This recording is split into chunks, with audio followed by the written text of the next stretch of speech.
Hello mga momshi, andito naman ako. Ayan.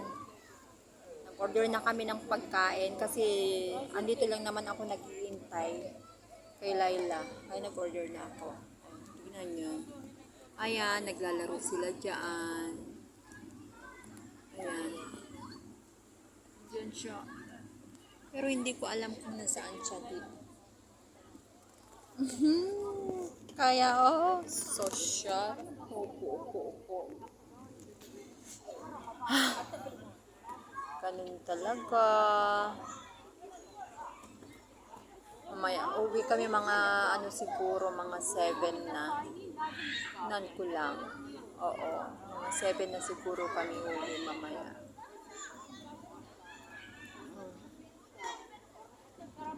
Bukas wala palang klase. Kaya naman pala naggala kami. Tapos yung isa kong alaga, kasama naman siya ng amo ko.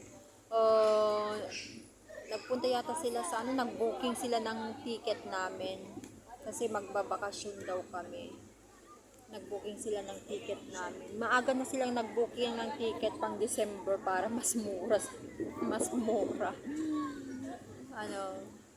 Para at least hindi na nila isipin pa kasi magna-November na rin. Kaya maaga-aga na silang nag-booking. Ngayong week na sana na ito ang pagbakasyon namin. Kaya lang, hindi pa yung papers ko. Kaya hindi kami natuloy.